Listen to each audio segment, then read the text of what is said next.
একদিকে যখন বন্যা কবলিত স্থান পরিদর্শনে 3 দিন ব্যাপী কর্মসূচি নিয়েছেন মুখ্যমন্ত্রী, অপরদিকে বীরভূমে কুয়ে নদীর বাঁধ ভেঙে জলমগ্ন খাপুরের বিস্তীর্ণ এলাকা। ইরিগেশন দফতরের বিরুদ্ধে গাফিলতির অভিযোগ গ্রামবাসীদের।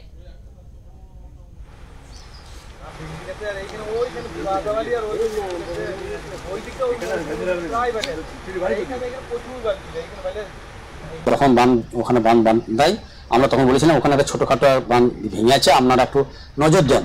তা ওদের একটাই বক্তব্য যে আমাদের অতদূর পর্যন্ত আমাদের কোনো সাংশন নেই, আমরা অতদূর পর্যন্ত বাঁধ করতে পারবো না, আপনারা পঞ্চায়েত সমিতি বা পঞ্চায়েত থেকে যোগাযোগ করুন।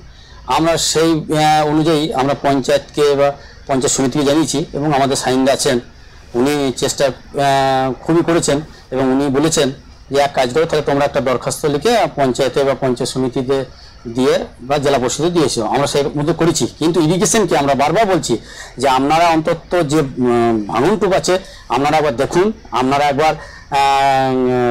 একবার তদন্ত করে দেখুন, যদি আপনারা একটু টেনে দেন, আমাদের অন্তত 1 কিলোমিটার পর্যন্ত যদি বাঁধটা টেনে দেয় তাহলে আমাদের এই সুরাহাটা হয়ে যায়। কিন্তু ওনারা কোনোদিন এই পর্যন্ত আসেনও না আর দেখেনও না।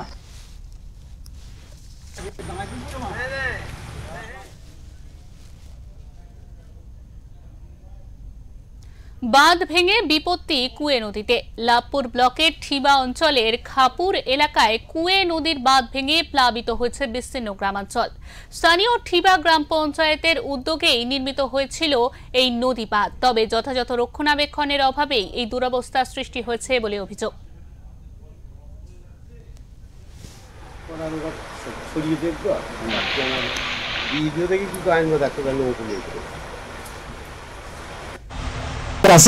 বর্ষা চাষে আমরা বিশাল ক্ষতি, বর্ষা ধান তো একদমই নাই। ধরুন কতগুলি গ্রাম প্লাবিত হয়েছে এখানে গ্রাম আমরা মোটামুটি এই এলাকাটা আমরা সবই জামনা, বগদু, দুর্বাটি, এই চতুর্পুর, জয়চাঁদপুর, হরিপুর, খাঁপুর, মামুদপুর, ক্যাম্পুর সবই এই এলাকাটা আমরা সবই কামেকুলো সবই আমরা।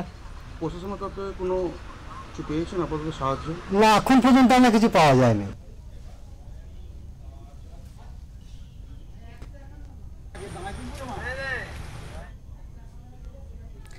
গ্রামবাসীদের দাবি, বহুবার ইরিগেশন দফতরকে জানানো সত্ত্বেও কোনো কার্যকরী পদক্ষেপ নেওয়া হয়নি। বাঁধ ভেঙে যাওয়ায় ধান ও সবজি চাষের জমি জলের তলায় চলে গিয়েছে। ঘরবাড়িতেও জল ঢুকে পড়েছে বহু পরিবারের। আতঙ্কে রয়েছে এলাকার বাসিন্দারা।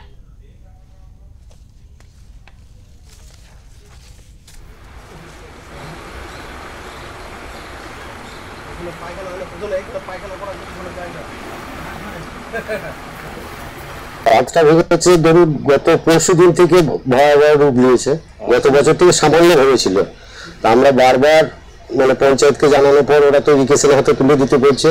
দয়া করে যদি ইরিগেশনের হাতে তুলে দিয়ে আমাদের সুবিধা হয়। হ্যাঁ, আমাদের তো চাষের তো দূরের কথা, ঘর বাড়ি সদ্য ভেসে যাওয়ার মতো ব্যাপার। স্কুল কলেজ ছেলে বাড়ি থেকে বেরোতে পারছে না, রুগীরা যদি কোনো অসুস্থ হয় তাকে নিয়ে যাওয়ার কোনো ব্যবস্থা নেই। আমরা বারবার উপর মহলে জোরহাত করে বলছি, যাতে অনুরোধ করে বলছি যাতে আমাদের এইটুকু সুরাহা করে দিন। আমাদের মোটামুটি এখন 10খানার মতো গ্রাম জলমগ্ন। হরিপুর, জয়চাঁদপুর, চতুর্ভুজপুর, মামুদপুর, জাবনা, কান্দরকুলো, বলরামপুর, মেরিটি, মামুদপুর, বিস্তীর্ণ এলাকা আমাদের জলমগ্ন। হ্যাঁ, এবার দয়া করে যদি উপর আমাদের তো কোনো হাত নাই, যদি উপর মহল থেকে দয়া করে কিছু একটা সুরাহা করে দেয়, অন্তত বেঁচে থাকার জন্য লড়াই, আর কিছু তো না।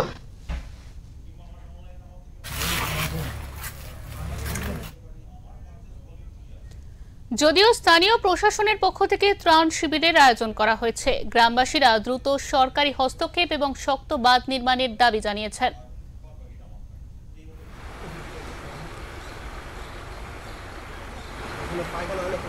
পায়খানা করার জন্য